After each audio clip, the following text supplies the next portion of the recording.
মঞ্চের আন্দোলনের মুখে ওসমান হাদির খুনের নির্দেশদাতা গ্রেপ্তার মির্জা আব্বাস, 127 কোটি টাকার রহস্য উন্মোচন।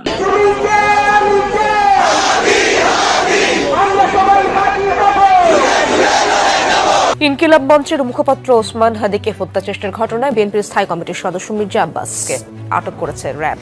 অবশেষে শরীফ ওসমান হাদিকে হত্যার ঘটনায় জড়িত 2 সহযোগীকে গ্রেফতার করেছে পুলিশ। ভারতের মেঘালয় পুলিশের হাতে ধরা পড়েছেন তারা, এমনটাই জানিয়েছে ঢাকা মহানগর পুলিশ। সেই সাথে প্রথমবারের মতো হাদি হত্যাকাণ্ডের মূল হোতা ফয়সালকে নিয়ে আটকে ওঠার মতো তথ্য দিয়েছে ডিএমপি। আসসালামু আলাইকুম প্রিয় দর্শক, ভিডিওর শুরুতে কিছু ভিডিওর অংশ বিশেষ দেখেছেন, দেখে বুঝতে পেরেছেন আজকের এই ভিডিওটা কতটা গুরুত্বপূর্ণ হতে যাচ্ছে। দর্শক, ভিডিওটি না টেনে সম্পূর্ণ দেখবেন, আর আমাদের চ্যানেল নতুন হয়ে থাকলে চ্যানেলটি সাবস্ক্রাইব করে নেবেন। দর্শক, চলুন ধারাবাহিকভাবে এক এক করে ভিডিওগুলো দেখে আসি।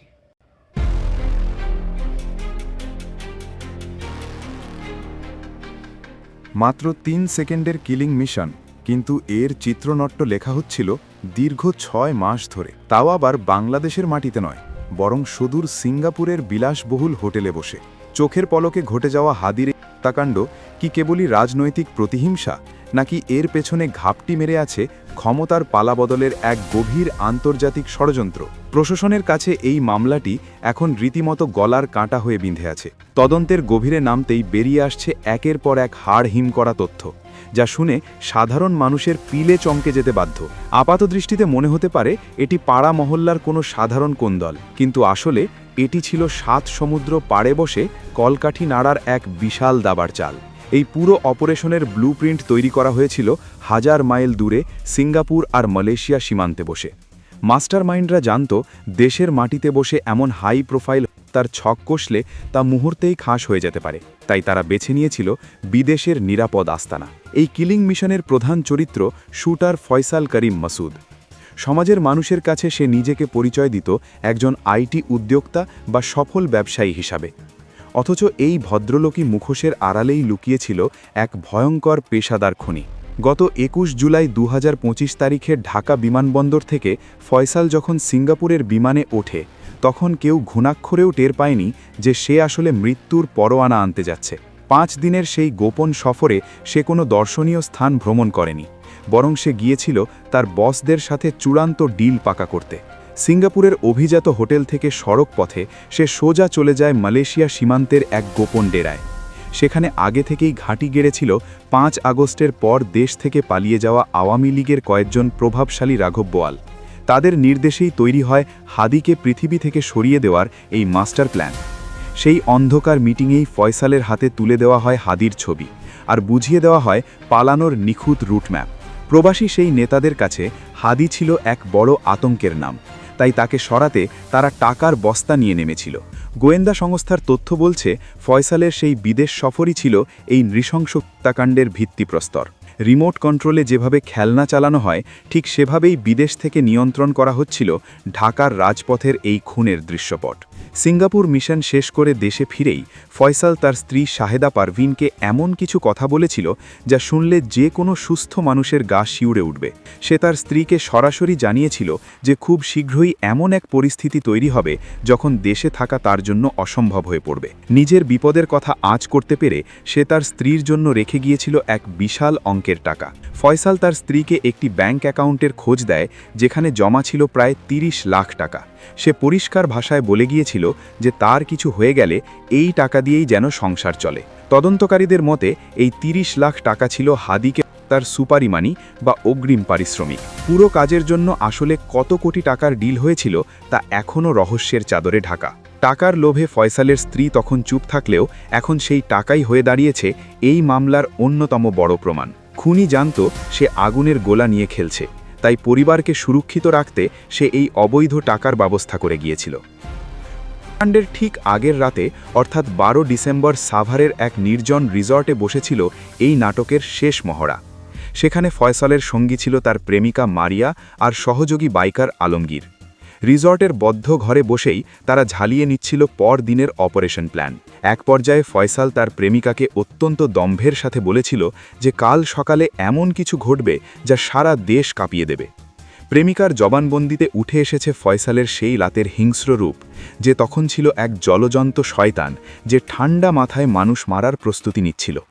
তার সেই হাড় হিম করা ভবিষ্যৎবাণী যে কতটা সত্য ছিল তা পরদিন শাহবাগের রক্তমাখা রাজপথ প্রমাণ করেছে। কোনো আবেগ বা অনুশোচনা নয়, বরং নিখুঁত নিশানায় হাদিকে শেষ করে দেওয়াই ছিল তার একমাত্র লক্ষ্য। সবচেয়ে বিস্ময়কর ব্যাপার হল, কাণ্ড ঘটিয়ে ফয়সাল ও তার সঙ্গীরা যেভাবে দেশ থেকে পালিয়েছে তা সিনেমার কাহিনীকেও হার মানাবে। প্রশাসন যখন হাদিকে বাঁচাতে হাসপাতালে ছুটছে আর উত্তেজিত জনতা রাজপথে স্লোগান দিচ্ছে, ঠিক সেই সময়ে পাড়ি দিচ্ছিল সীমান্তের কাঁটাতার।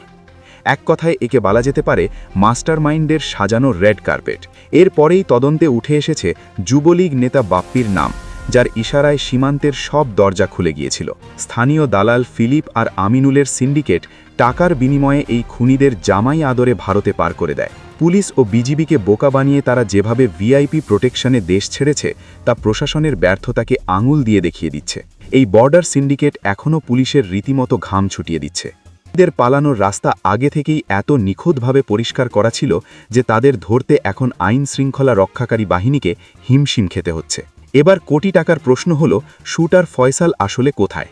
সে কি ভারতের কোনো গোপন আস্তানায় আয়েশ করছে, নাকি তাকেও পৃথিবী থেকে সরিয়ে দেওয়া হয়েছে? এই মামলার সবচেয়ে বড় রহস্য এখন এটাই, কারণ ফয়সাল বেঁচে থাকলে একদিন না একদিন সে মুখ খুলবেই, আর তখনই বেরিয়ে আসবে আসল গডফাদারদের নাম।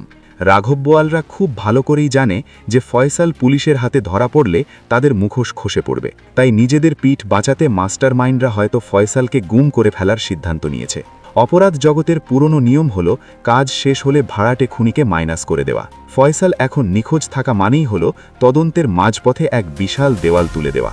সে যদি বেঁচে না থাকে তবে এই মামলার জাট খোলা প্রায় অসম্ভব হয়ে পড়বে, আর যদি সে বেঁচে থাকে তাহলে তাকে ফিরিয়ে আনাই এখন তদন্তকারীদের প্রধান চ্যালেঞ্জ। হাদিকে হত্যা করে তারা ভেবেছিল তার নাম মুছে ফেলবে এবং আন্দোলনের আগুন নিভিয়ে দেবে, কিন্তু বাস্তবে ঘটেছে ঠিক উল্টোটা। হাদির রক্ত যেন আন্দোলনের রং মশাল হয়ে দাউ দাউ করে জ্বলে উঠেছে। ঢাকা বিশ্ববিদ্যালয়ের কেন্দ্রীয় মসজিদের পাশে জাতীয় কবি কাজী নজরুল ইসলামের সমাধির ঠিক পাশেই তাকে সমাহিত করা হয়েছে। এটি হাদির জন্য এক বিরল রাষ্ট্রীয় সম্মান। বিদ্রোহী কবির পাশে শুয়ে আছেন আরেক বিদ্রোহী, যিনি আজীবন আধিপত্যবাদের বিরুদ্ধে লড়াই করে গেছেন।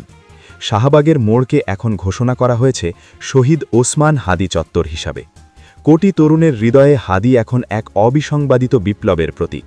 মাস্টারমাইন্ডরা হয়তো হাদির মাথাটাকে বুলেট দিয়ে ঝাঁঝরা করে দিয়েছে, কিন্তু তার আদর্শকে স্পর্শ করতে পারেনি, বরং তার মৃত্যু হাজারো তরুণের মনে নতুন করে প্রতিবাদের আগুন জ্বালিয়ে দিয়েছে।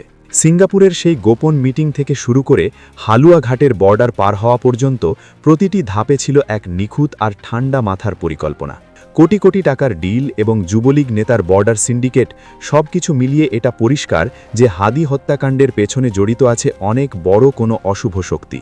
যে মাস্টারমাইন্ড এই পুরো ছক এঁকেছে সে এখনও ধরাছোঁয়ার বাইরেই থেকে যাচ্ছে।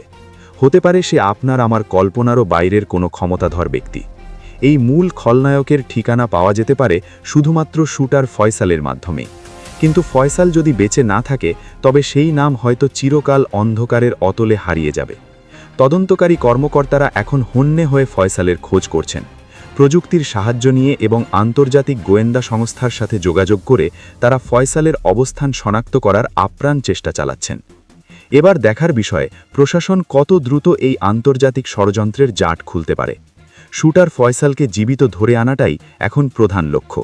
যদি তাকে পাওয়া যায় তবেই বেরিয়ে আসবে সেই সব পলাতক নেতাদের নাম যারা বিদেশে বসে দেশের রাজনীতি নিয়ন্ত্রণ করতে চাইছে।